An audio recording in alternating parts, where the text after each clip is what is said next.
listening to a show called Awakenings, and we're talking with George and Mary Foster. Okay. Yeah. I mean, just to summarize that, consciousness does the labeling, and that which is labeled is consciousness. Right. So it's just, and when you see that, when you really see that, and that is you, it's a major change. Do you feel like I'm going to get to you in a minute. I'm going to give George a nice big chunk now, and then I'm going to give Mary a nice big chunk. Quite alright. He really expresses clearly. Well, so do you. I know what you can do. But anyway, what was I going to ask you? Do you feel like there was something in particular that you did to trigger this realization? I mean, you said you were walking into your house. I can imagine people all over Fairfield walking into their houses over and over again now, hoping to have the same thing. If you'd said you'd been eating tomato soup, Right. maybe a run on that at everybody's. Right. But was there anything you did, or was it totally, did it take you by surprise, spontaneous? There was no reason why it should have happened that day as opposed to some other. There are two ways to kind of, no, there's really only one way to get it. One way that I thought I could get it is to figure it out, to say, well, it must be this, it must be that, and to kind of assemble it, or try to assemble all the thoughts, all the concepts together in a nice package that makes sense, and that must be it. And I think that might be an important part of striving for it, is trying to figure it out. But when you, when you know it, it isn't the same thing as what you could have possibly figured out. It's not assembled, it's not figured out. It's totally evident, undeniable, totally unexpected, actually. So it's sort of like you were a fruit that just got ripe enough and you dropped off the tree. Just the gentlest little breeze at the right moment. One thing I will say, I do want to say this, is that it made a big difference for me. There are many of these little ones, and then there is one of them, which I think is a very, very important point, is that I realized that there are things about me that I didn't like, about my personality, about my self-concepts, that I didn't like, didn't accept, was trying to hide, was hoping people didn't know about me, and hoping that someday they'll get fixed, someday, or they'll go away, or something, the little dark corner places in my psyche or something.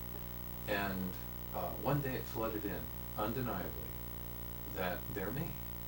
I mean, like them or not, but they are me. And suddenly, sadness, like failure or defeat, like they really are me. And what quickly followed that was a beautiful sense of relief that they are me. Now, the point that I want to make is that acceptance with a capital A about everything about me, I think started a lot of acceptance of more of who I am. And I think that's a very universal thing. I think everybody would benefit by that. Are you saying that because you somehow began to be able to accept the not so good stuff, that relaxing into accepting that simultaneously enabled you to accept the good stuff? The good stuff. It's not so much good and bad, because those are, again, concepts. Right. They're judgments. I think what it does is it opens the door of acceptance to myself. And when you open the door and you don't hold it shut by saying, well, no, I don't want to be this, I don't want to be that, that's like holding a door shut about yourself. Right. Now, when you say myself, I think that people are inclined to think, all right, well, what's he talking about? I mean, his self is, obviously, he's this guy, and he plays bass, and he's an artist, and he does this and that. And there's something more abstract you're alluding to here, and it's harder to put into words, but take a stab at it. Well, the abstract remains abstract if you don't know it. And so who I am at that time, that's about 6-7 years ago, something like that, 7, 8, was those limits, Right. those limited things, those things that can be judged. And when I accepted those are me, it felt wonderfully exhilarating that now I have my door open about who I am. And that was definitely one of these shifts. And it didn't take too much longer, actually. It seemed like everything accelerated after that for me.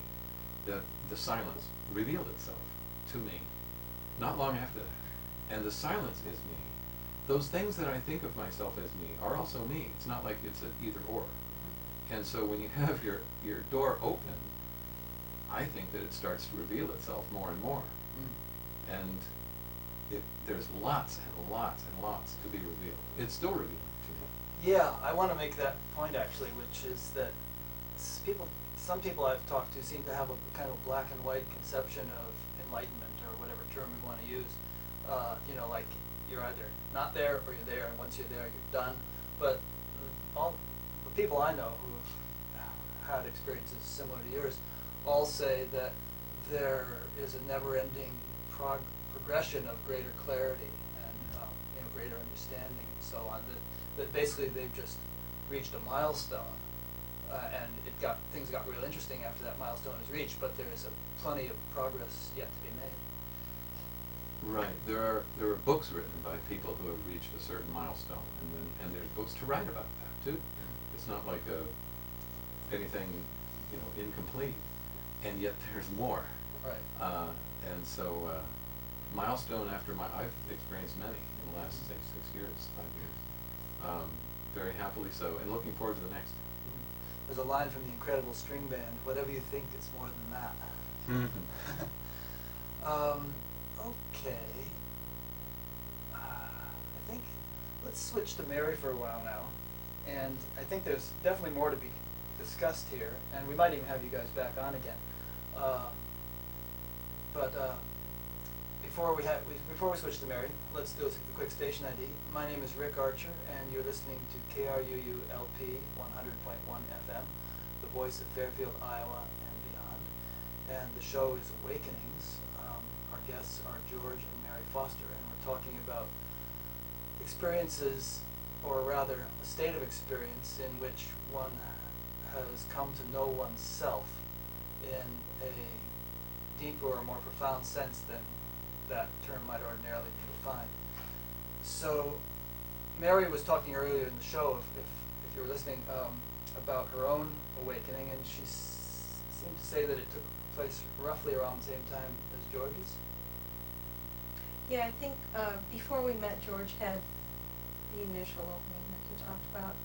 It wasn't too long after we met, maybe months, that we were reading beautiful books and so forth, but I was, that actual first opening for me was, I was meditating, just finished, and I got up and walked out onto the porch, traffic going by, and the funny thing about this is it was an experience, but in that experience was knowledge. So first I'll tell you. What was an experience? You walked on the porch, you said it was an experience. What I'm about to tell you. Okay. That happened. So I was standing there, and it was just a beautiful day. It was warm outside, didn't need a coat or anything, so I just stepped outside just to kind of enjoy the sun as it was going down. And everything disappeared. Everything. Even Mary disappeared, which was quite interesting. It was like, there was still an experiencer to this whole process. But what I could see was not a road and trees and houses and the sky. Everything was gone. If I would have held my hands out in front of me, they would have also been gone. So what was revealed to me in that experience was that this was somehow in my mind, there was still this experiencer going in the background, that this is the ultimate truth. There is this vast, infinite emptiness, but it's also packed full. So this is my first initial experience, and also with that came the knowledge that this is the ultimate truth. This is not who I thought I was. This is who I am. This is what everything is this incredible, infinite fullness